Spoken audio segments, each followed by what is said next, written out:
Hi there folks, this is Peter Cannon from Cannon Digital. I wanted to show you a tutorial on putting a panorama together in Photoshop. So when we shoot a panorama, we just have to overlap the images by about 20%. So about a fifth or a quarter of the first image will overlap the next one that you shoot. And so I've got one here that's I think 5 shots. So we go into File, Automate and Photo Merge. And when this box comes up, you're pretty much okay to leave it on auto. And we'll do that for this one. So we'll go and find our files. We've got Grampians Pano there. So we select all those files by holding the Shift key down on the Mac. Open, and that brings all the files into the Photo Merge. Now we just go OK and sit back and wait, and it'll take a few minutes to put them all together, or hopefully just a couple of minutes. So it's basically aligning them now and giving them all, working out where the details match up. You don't have to do this on a tripod. It's nice if you can do it on a tripod because it keeps a nice smooth line in the horizon. So if you do it on a tripod, you'll set your tripod up. Generally use live view and just move the tripod left and right after you've got it sort of leveled. Move it left and right and just see that the horizon line is sitting at the same place in the image as you go around from left to right, right to left. Normally you try and pick a place that's a nice place to stop the image. I think I've stopped on a tree either end, so that gives me, a nice ending point. And so you'll use aperture priority to shoot this because you don't want the aperture to change from exposure to exposure. You want the aperture to be constant.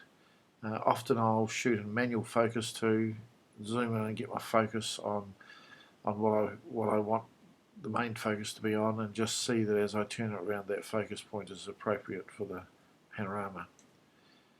So at the moment it's almost finished putting them together. When you shoot handheld, sometimes you get some difference in height of the images, and it'll give you a little gap top and bottom of the image. All this sort of thing can happen.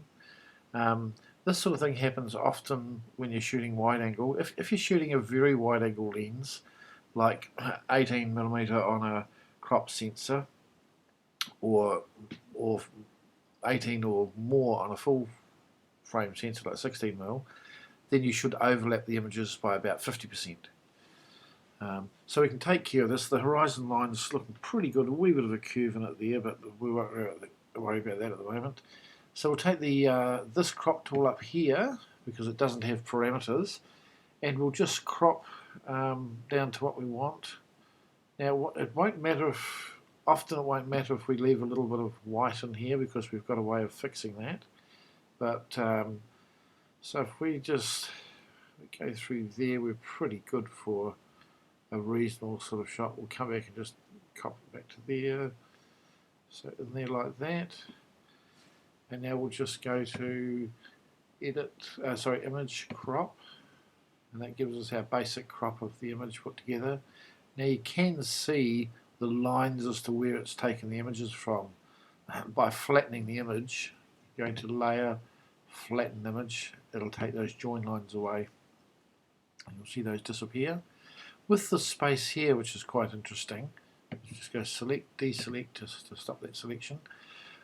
There is a tool called Content Aware in Photoshop that we can potentially select that area and ask it to fill it in, and it's pretty good with filling it in quite accurately.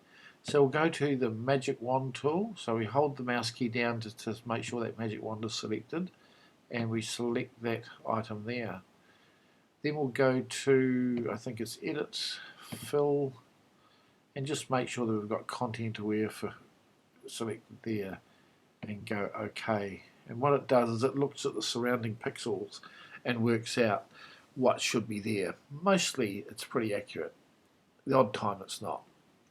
It depends what's around. If there's a lot of information around, then it might pick up something correctly. So I'll just go to select, deselect to take that away. But look, it's filled that sky in nicely.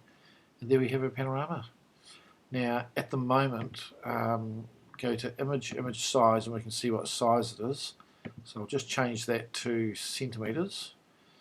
And we can see it's 130 centimetres. So effectively that would be 1.3 metres wide as a panorama by 300 millimetres, sorry, by 35 centimetres high.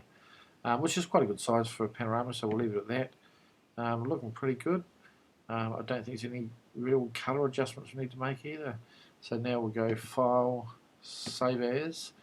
Now if you save it as a TIFF file, it would be a higher quality. So if you want to have a lossless saving, then TIFF is the way to go. Because it's going to be a big print, I will go to TIFF on this, and I'll just